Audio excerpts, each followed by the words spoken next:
The Beauty Season 1, Episode 5 Review. Wasting too much time on backstory. By author Alexandria Ingham. Sometimes telling is better than showing, and that would have been the case on The Beauty Season 1, Episode 5. We did get some backstory on this drug, and why Byron is the one trying to control its release. But the explanation took up about half of the episode, and just didn't feel necessary. The other half of the episode really picked up the stakes for Cooper and Jordan, as Cooper ended up with a dead body in his apartment, and now I am finally intrigued by that storyline. It took time, but the Beauty finally converged the assassin's story with Cooper's, and things finally feel like they were picking up. I continue to love the assassin's relationship with Jeremy, and just his whole personality. This is a man who simply wants to do his job, but he's getting frustrated with the overtime he's working because of all these people spreading this STI like wildfire. However, we do get to see how much he enjoys teaching Jeremy his ways. While Jeremy doesn't always get it right, the assassin is a relatively patient teacher of this art of killing. And it is an art for the assassin. We can see the time he must take to kill his subjects.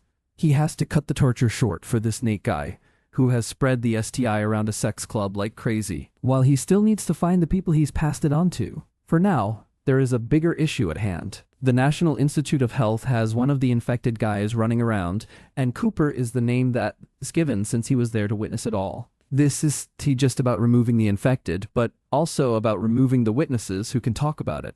So it's not surprising that Cooper ends up with Nate's body in his apartment. It's exactly like the girl in Italy, making it clear that it's a warning. Now I'm ready to see more of this story, even though I said in my The Beauty Season 1 Episode 4 review that I was getting bored with it. For the longest time, I did care about Cooper, and I'm still not all that bothered by Jordan. But we see a man who is willing to look past flaws to the person inside. He's found himself caught up in a situation that he wanted nothing to do with, and not only will he need to protect himself, but he'll need to protect Jordan. Side note. Can I just say I'm glad Cooper asked about Jordan's lack of ID and passport and how she got back to the United States? That was bugging me. The flaw in The Beauty Season 1, Episode 5, was the time spent in the past. Just as things got interesting with Cooper, we were taken 3 years earlier to find out how the drug was even created. There was all this time spent on telling us who the billionaires were, and then poof, they're gone. Of course Byron was up to something. I did wonder if the doctor was in on it all at first. But it's clear he wanted more than just Byron to have his miracle creation. However, Byron shot everyone dead, including all those who worked on it and his own guards. The only people to get out of the house were the doctor and the pilot of the helicopter, and that's purely because they were needed. But we did need half an episode to find out about this.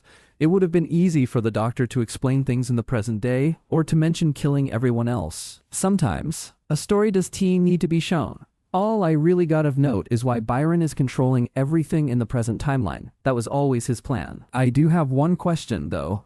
How did this injection turn into this STI that is far more unstable? Based on the assassin's conversation with Jeremy back on The Beauty Season 1, Episode 3, it was clear that there was always a purer form. That was the backstory I needed. I need to know why it turned into this STI. Did Brian or the assassin start it? Are they actually cleaning up a mess they started? Now, if we got 20 minutes of backstory on that on The Beauty, I wouldn't have complained. I don't think it will need much time on the backstory. Overall, just as The Beauty picks up on a storyline, it falters, and I am starting to wonder if we'll get a satisfying ending now that we were almost at the halfway point. The Beauty airs on Wednesdays on FX and Hulu. No account? Register here, forgot password, enjoyed this review? Help us out. Drop a comment or share it. It's free, painless, and helps keep independent TV coverage alive. While understanding where this beauty drug came from was important, spending so much time on it on The Beauty Season 1 Episode 5 was wasteful. While I find myself disinterested in the FBI side of things, I am drawn to the assassin story on The Beauty Season 1 Episode 4. Some of the best TV shows will make you wonder what you were watching. Ryan Murphy may have done it again with The Beauty. Posted unpublished. February 4th, 2026, Alexandria Ingham is a freelance entertainment journalist with a passion for all things broadcast and anything Jensen Ackles and Eric Kripke. She loves to break down character decisions and analyze storylines, especially the complex, morally questionable ones. Categories: reviews.